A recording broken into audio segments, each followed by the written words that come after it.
Bonjour tout le monde.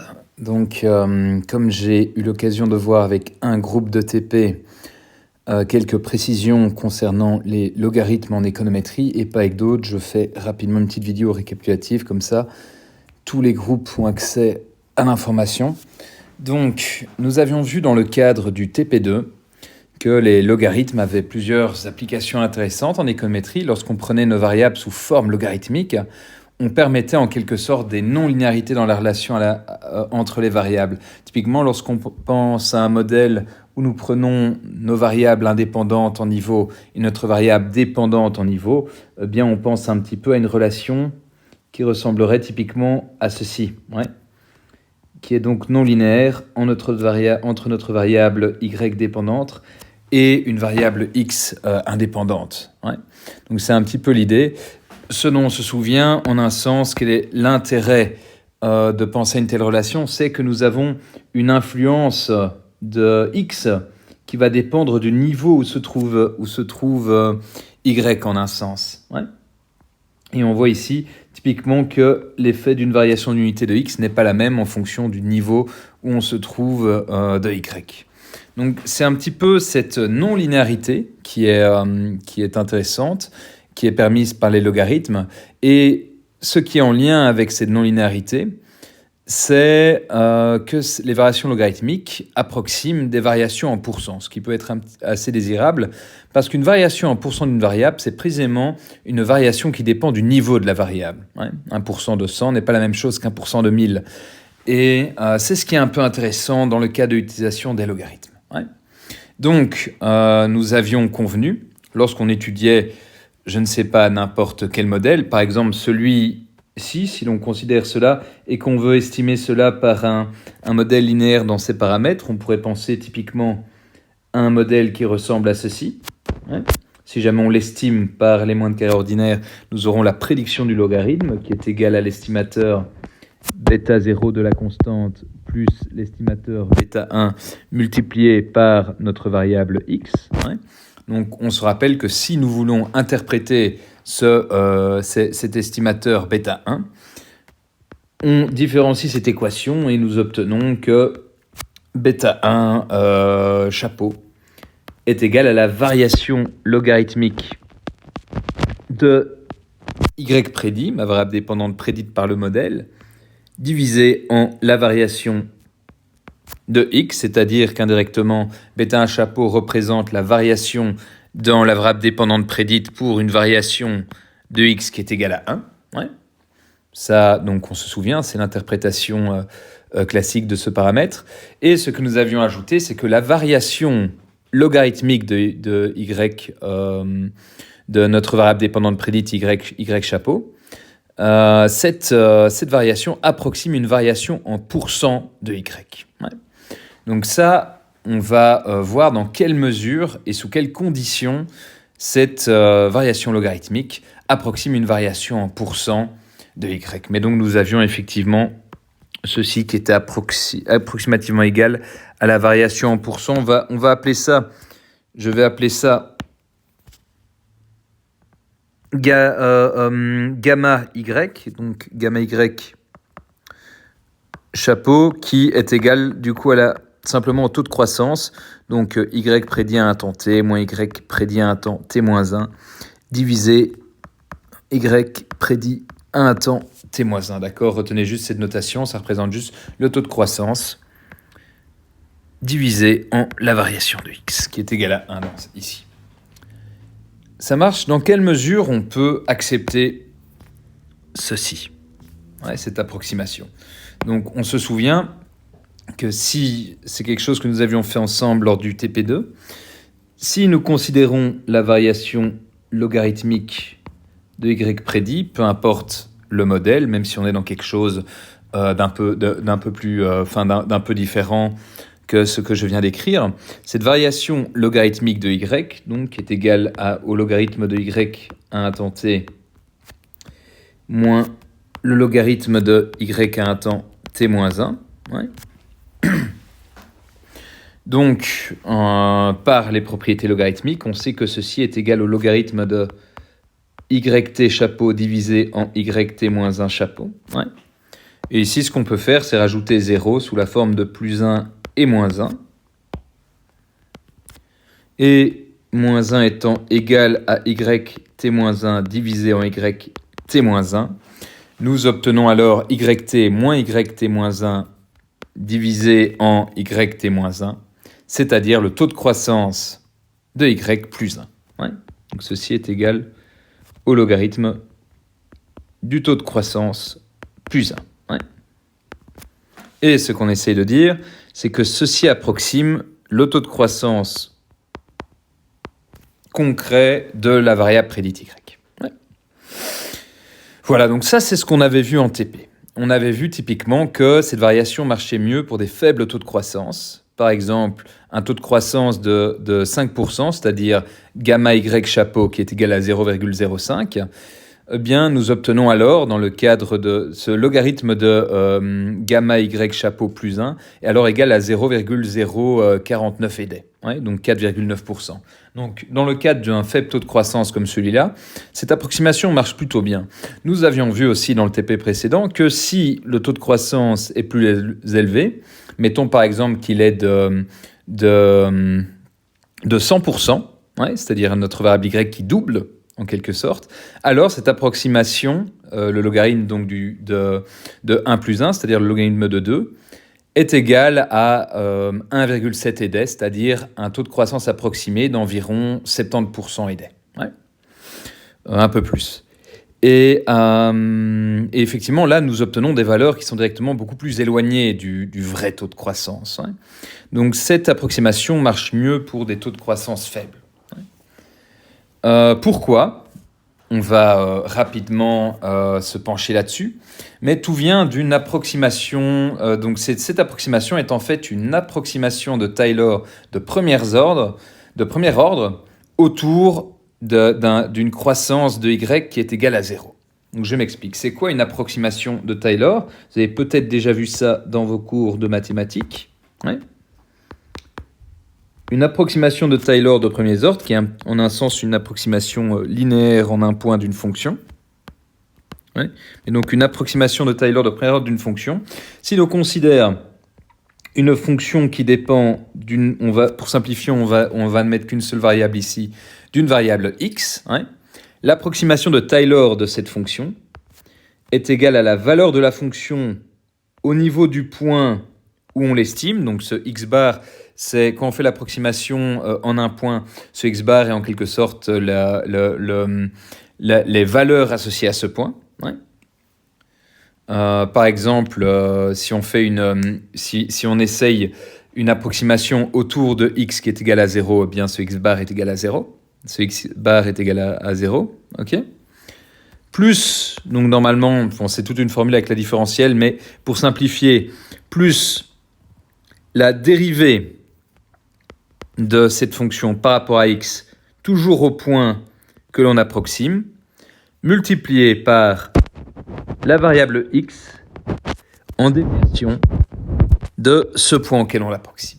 D'accord ? Ça, on peut considérer que c'est une approximation de Taylor de premier ordre. Ouais, donc si jamais vous vouliez aller plus loin, il faudrait prendre les dérivées secondes divisées par une factorielle de 2 et ainsi de suite. Alors vous auriez des approximations de Taylor de second ordre. Si vous avez plusieurs variables, vous devez rajouter la dérivée par rapport à cette variable fois la nouvelle variable en déviation du point là où on approxime, soit pour le moment retenez juste cette simple équation que je viens d'écrire. Cette approximation de Taylor, c'est simplement une approximation linéaire de la fonction en un point. Ouais. Retenez juste ça pour le moment. Et donc cette approximation de Taylor, ici on va l'appliquer à cet objet-là. D'accord ? Ce logarithme du taux de croissance plus 1, donc la variable x en quelque sorte, ce sera le taux de croissance ici. Ouais. Et ma fonction f de x, ce sera mon logarithme du taux de croissance plus 1. Ouais. Ça marche ? Donc, évidemment, ce logarithme du taux de croissance plus 1, il s'agit de ma variation logarithmique de ma variable y chapeau. Ouais. Donc, c'est un peu ce dont on cherche, ce qu'elle approxime par cette approximation de Taylor. Donc, faisons ceci.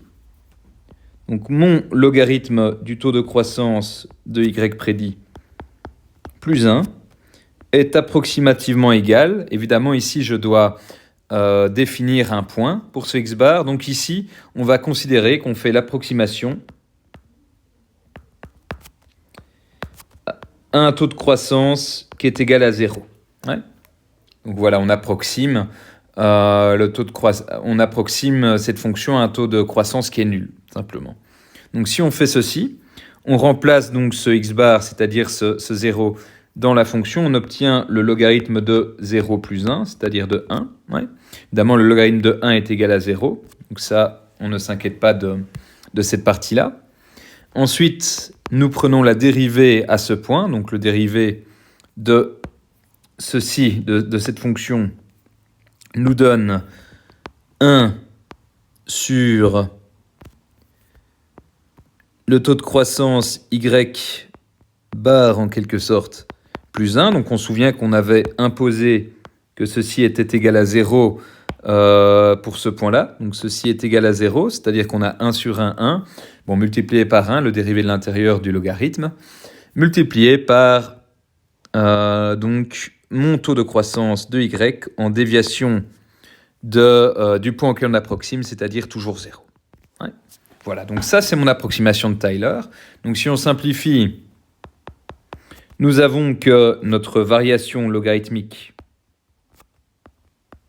de y bar, qui est juste égale à ça, est approximativement égale au logarithme de 1, c'est-à-dire 0, plus 1 divisé en 0 plus 1, c'est-à-dire 1, fois le taux de croissance de y, c'est-à-dire est approximativement égal au taux de croissance de y chapeau. Voilà, c'est QFD. Donc, nous voyons que, indirectement, cette variation, enfin, ce taux de croissance de y prédit, ou de n'importe quelle variable, j'aurais pu écrire y, même la variable elle-même, est donc l'approximation de Tyler de la variation logarithmique de ce y prédit, de cette variable dépendante prédite. Ouais. Donc évidemment, quelle est la condition pour considérer cette approximation fiable? C'est que nous soyons dans un point proche de cette condition-là, c'est-à-dire le taux de croissance de y chapeau qui est proche de 0. Ouais. Ça marche. Donc avec ça, vous comprenez que cette approximation fonctionne mieux avec des faibles. Pourquoi cette approximation fonctionne mieux avec des faibles taux de croissance? Simplement parce qu'on approxime en un point, en quelque sorte, où ce taux de croissance est nul. Ouais. Donc plus cette approximation, du coup, fonctionne mieux lorsqu'on a un taux de croissance faible que lorsqu'on a un taux de croissance élevé. Voilà, donc pourquoi est-ce que je vous parle de ça? Ce n'est pas juste pour que vous en ayez conscience, mais parce que vous pourriez être amené à travailler avec des variables qui ont des taux de croissance assez élevés. En général, en économie, on travaille rarement avec des variables qui ont des très très hauts taux de croissance, donc cette approximation est souvent suffisante. Dans les papiers, vous verrez beaucoup de chercheurs qui écrivent simplement l'approximation dans l'interprétation de leurs coefficients de modèles estimés. Mais il peut arriver parfois qu'on travaille avec des variables un petit peu particulières qui peuvent avoir des très hauts taux de croissance de l'ordre de 70%, 100% ou davantage. Et dans ce cas-là, on sait que cette approximation, elle est assez bancale. Donc, mettons que vous soyez amené à travailler avec de telles variables. Il existe, on peut également directement calculer sur base des estimateurs cet objet-là, si on veut la variation exacte. Ouais. On va vite voir typiquement comment le faire dans les cas les plus simples. Donc, considérons des modèles de régression linéaire simple, même si évidemment le même raisonnement s'applique aux régressions linéaires multiples. Et donc d'abord, partons du premier cas qu'on a considéré. On estime un modèle de ce type-là. Ouais, on a donc ça c'est notre droite, notre régression linéaire avec nos estimateurs. Ouais. Et on a le logarithme de notre variable prédit qui dépend d'une constante estimée plus un paramètre de pente estimé fois une variable x. Ouais. Donc on se souvient que jusqu'à présent, nous on différencie cette équation et nous obtenions que l'estimateur de β1 était égal à la variation logarithmique de y divisé en la variation de x, c'est-à-dire que cet estimateur, donc ce bêta 1 chapeau, représentait l'approximation du taux de croissance de y, donc en pourcent de combien y augmente en un sens, pour une augmentation d'une unité de x. Et alors on devait, quand on interprète ce genre d'estimateur, on précise qu'une variation d'une unité de x est associée à une augmentation, une diminution de bêta 1, un changement d'une certaine manière, de bêta 1 chapeau pourcent approximatif du coup de notre variable y chapeau. C'était l'interprétation classique que l'on faisait de cet estimateur. Si on veut désormais plutôt s'intéresser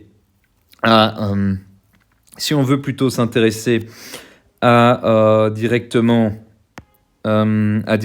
la variation exacte en pourcent de notre variable y, alors il suffit simplement de reprendre ceci, donc ça c'est ma variation logarithmique de ma variable qui était égale à bêta 1 chapeau fois la variation de x. On fait la même chose que ce qu'on a fait précédemment, c'est-à-dire qu'on a le logarithme de ce ratio auquel on ajoute plus 1 moins 1, en sachant que ce moins 1 peut être considéré comme égal à yt-1 divisé en yt-1. Et ceci donc est évidemment toujours égal à bêta 1 chapeau fois variation de x. Donc, nous avons ici exactement ce que nous cherchions, le taux de croissance de y, yt-1 divisé en yt-1, plus 1, qui est égal à bêta 1 chapeau, toujours notre estimateur, fois la variation de x. Et donc, il nous suffit simplement de prendre l'exponentielle de cela, et nous obtenons que le taux de croissance exact de ma variable y chapeau est égal à l'exponentielle de bêta 1 chapeau fois la variation de x moins 1. Et nous avons du coup une jolie formule qui nous permet, sur base de notre estimateur bêta 1 chapeau, de retrouver le taux de croissance exact de ma variable dépendante prédite y pour une variation de x. Il suffit juste de la remplacer ici. Donc, dans Stata, par exemple, mettons que nous voulons avoir la semi-élasticité de y à x, donc c'est-à-dire pour une variation de la variation en pourcent de y chapeau pour une variation de 1 de x. Nous voulons estimer ça. Il nous suffit, par exemple, dans Stata, simplement de remplacer variation de x par 1 et bêta 1 chapeau du coup par sa valeur. Donc par exemple sur Stata, après une régression, vous utiliseriez la commande DI pour le calculer. DI exponentielle de le bêta, donc underscore b, crochet, le nom de la variable, ici par exemple elle s'appelle x. Donc ça c'est l'expression pour le bêta 1 chapeau de la régression, fois du coup 1 si vous considérez une variation de 1, donc simplement l'exponentielle de ceci moins 1.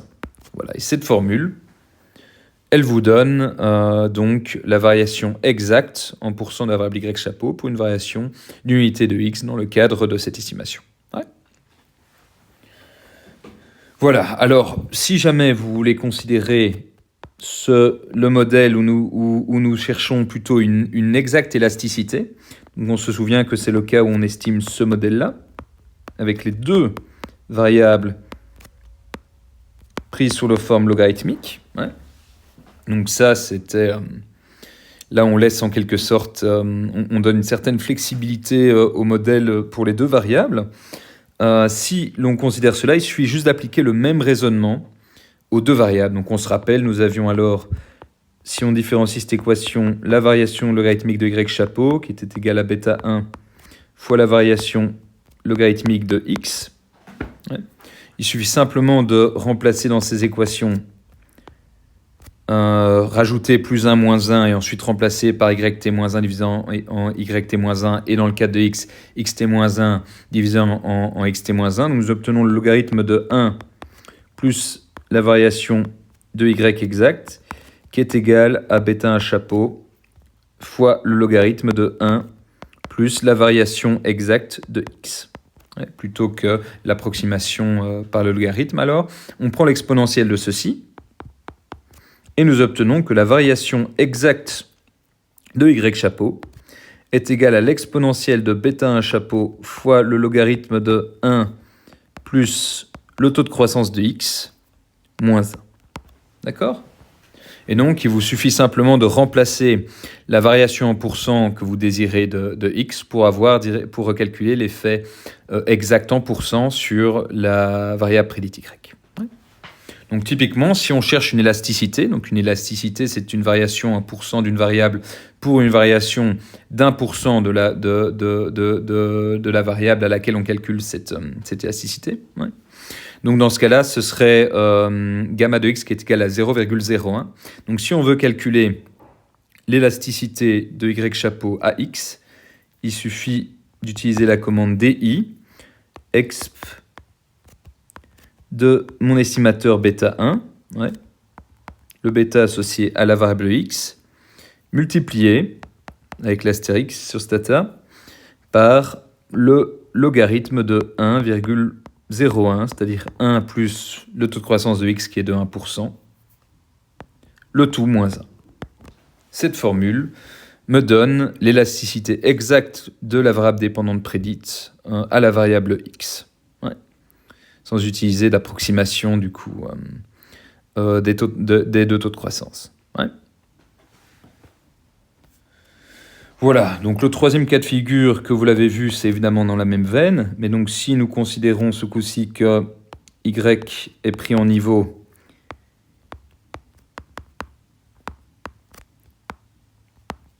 et que x est pris sous sa forme logarithmique, donc dans ce cas-là, nous avons la variation de y prédit qui est égal à bêta 1 chapeau fois la variation logarithmique de x.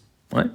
Donc ici, on interprétait jusqu'à présent ceci comme le changement en niveau dans y prédit pour une variation approximée d'1% de x. Typiquement, c'est ce que le bêta 1 chapeau donne.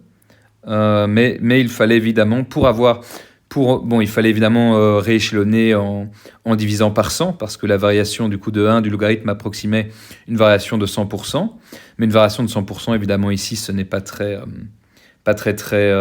forcément extrêmement précis, si vous voulez estimer à ce niveau-là. C'est que ce bêta 1 donne quelque chose d'assez propre lorsqu'on considère une variation d'1%, mais pas tellement pour une variation de 100%.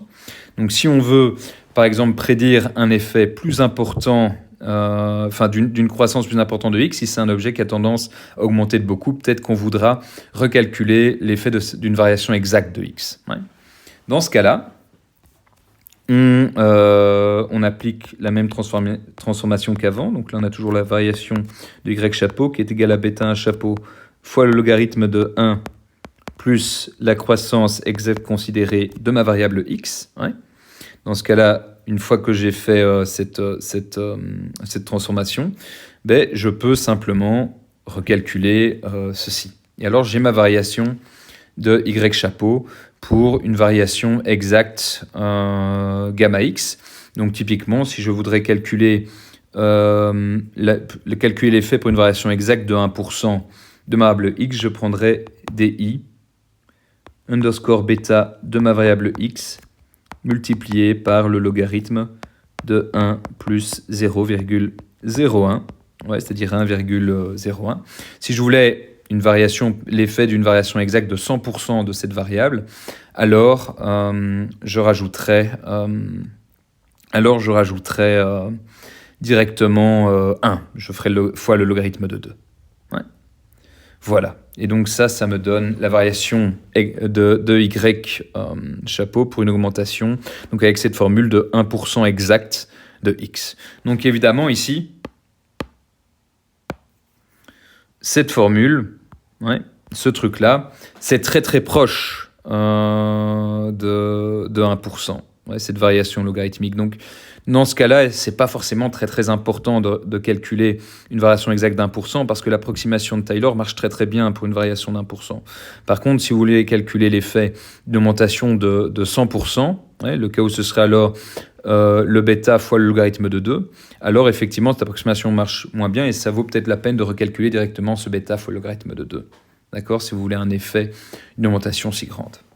Voilà, donc ça c'est pour les 3 cas de figure que vous avez considérés. Donc maintenant, vous savez pourquoi ce taux de croissance fonctionne mieux. Enfin, cette approximation logarithmique approxime une variation en pourcent d'une variable, un taux de croissance d'une variable en quelque sorte, et sous quelles conditions. Et si jamais vous avez des objets qui ont tendance à connaître de grandes variations, vous savez maintenant comment retrouver les variations exactes en cas de besoin. Ok ? Voilà, j'espère que tout va bien se passer pour le test que vous avez la semaine prochaine. Je vous souhaite bon courage pour ça. Je vous encourage à une étude approfondie dans le cadre de ce test. Et on se retrouve bientôt en TP. Bye bye.